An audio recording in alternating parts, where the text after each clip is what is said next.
Hey guys, hope everybody's doing well once again. So today's topic is going to be directly from one of you all's questions. So I had a follower who recently, asked me a question about who was Ochanla, or who is Ochanla, or Ochanla, as she's known. And that answer is a little bit difficult or complicated, right? It's more complex than anything. So we're going to start with the Afro-Cuban tradition and then talk about how she's viewed in Nigeria. So in the Cuban tradition, Ochanla is seen as a manifestation of Obatala.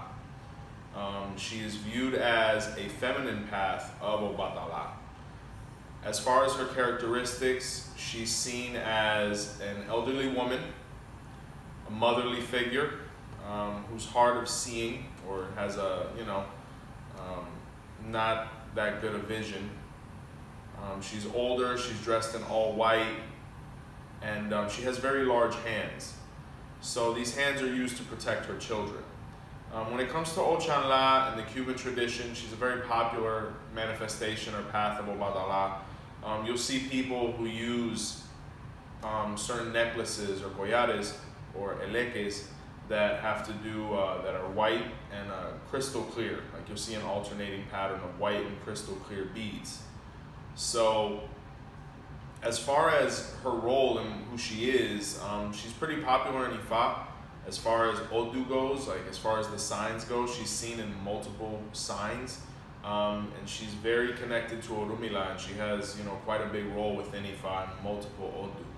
So as far as Cuba goes, if you do have crowned Obatala, it's very likely that Ochanla can be the path of your Obatala if it's crowned.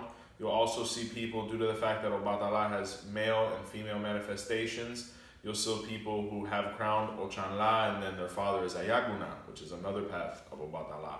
So even if you don't have that path as your guardian Orisha or Orisha Labadori, you can still receive her. There's multiple santeros and even babalaos that have her received as an Orisha Dimu, as it's known in the Lukumi tradition, or something that's received later on, especially if, it's somebody's, mother or guardian angel, right? Or one that's crowned on the head. In Nigeria, the word Orishanla or Ochanla is seen a little differently. The word Ochanla, if we divide it, is actually two different words. Ocha, La.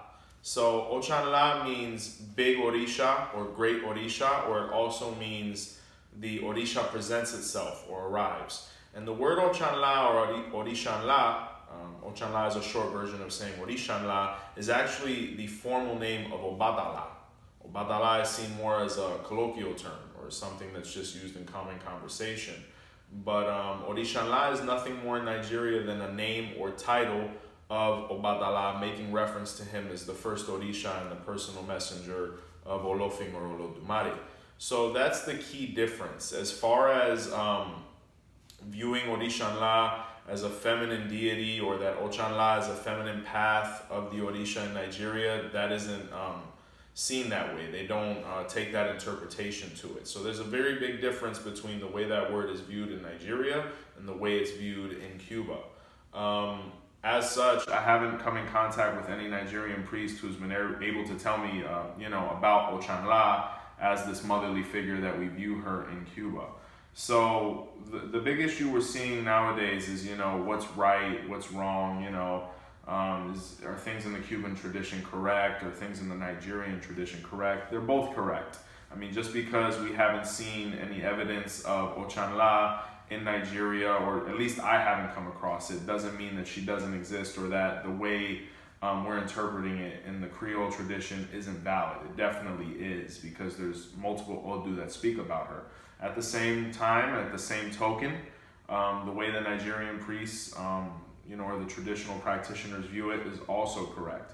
The most important thing is that you digest the information and you come up with your own ideas and do things the way your conscience and your knowledge allows you to, right?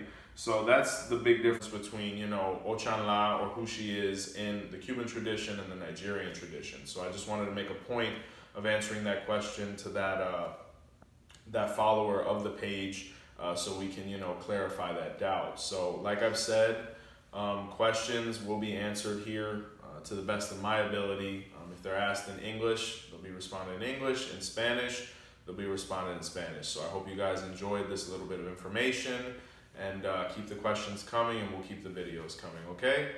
Thank you very much.